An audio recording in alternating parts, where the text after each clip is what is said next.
Okay, Google, take a note. Note 5 by Samsung. That's what I've got here. We're going to talk about some of the features and awesome things about the Note 5 today. It's been a really nice phone. One thing I always tell people is if you've got the Note 5 and you can get a hold of an S6 Edge Plus, look how freaking similar they are.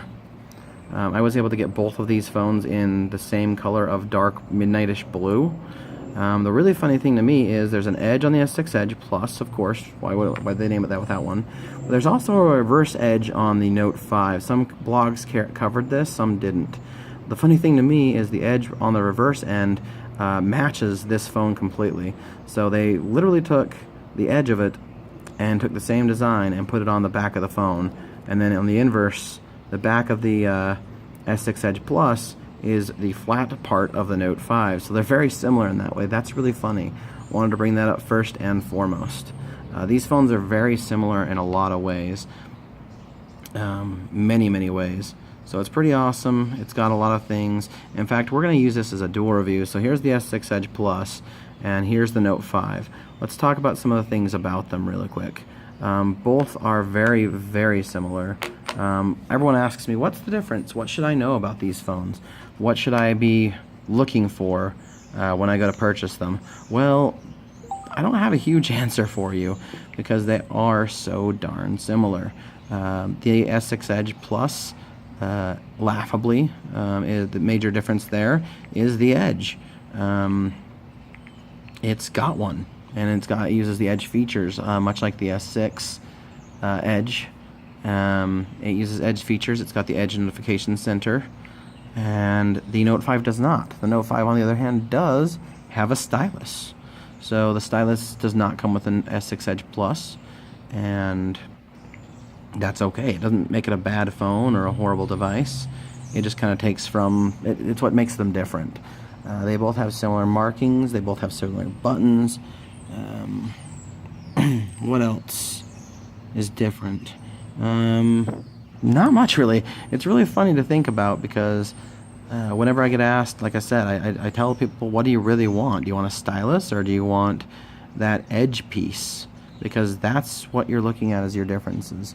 Their notification lights are in the same place. Their cameras are in the same place. Their cameras are very similar. Let me go ahead and move them so you get maybe a different angle. See that brilliant edge versus the lack of an edge.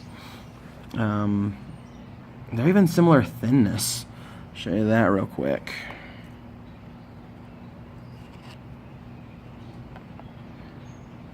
You can see they're just very similar as far as thickness. They're similar as far as camera. They don't have any more or less RAM than each other. They're both sitting at a 5.7 inch 1440 by 2560 display.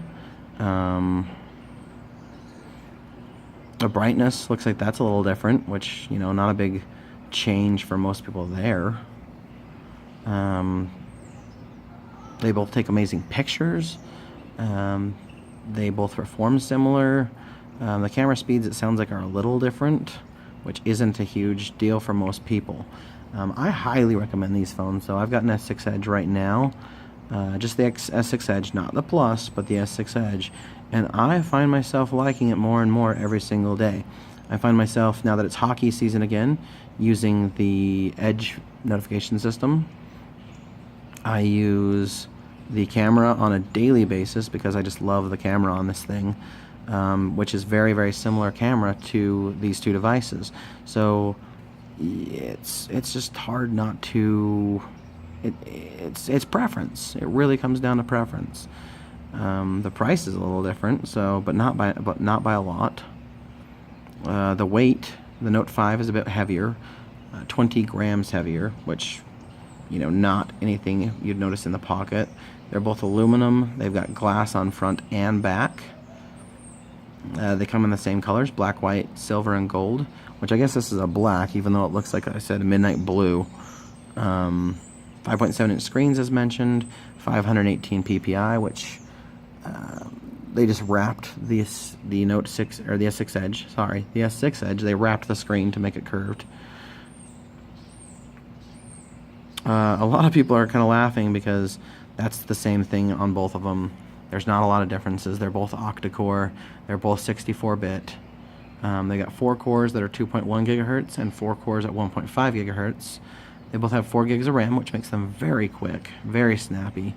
If you're looking for an SD card or a removable battery, I'm going to turn these around for the big reveal. You won't find them on either. Neither one has the removable battery or the SD card slot. So sorry if you're looking for them, but they're just not there. What else? Once I get into the software of things, I'm only going to look at the one phone because they are so similar. They don't really have a whole lot of differences. Yeah, so let's get into the software now, actually. And we'll look at the Note 5 because it's got slight, well, I guess I shouldn't say there are no differences. It's got slight differences because it's got software for the pen tool, which just clicks out, by the way, right there. Bloop, there it is. It has air commands on screen. You can tell it to do a variety of different things, which none of them I'm going to do now, but it's very simple and very effective. I don't use it for a lot of pen features, however, I know a lot of people do. There's supervisors that I work with, they're my aunt, grandparents, things like that. They all have this phone. It's or the Note 4, I should say, the prior version, and they're all very similar. They're all very fans of it, but they like the pen features for when they can draw and mark things up. They like that they're able to figure things out and send notes that are personalized with their text.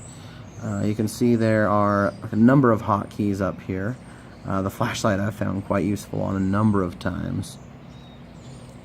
You got Quick Connect, which brings you into connecting with other devices and including TVs.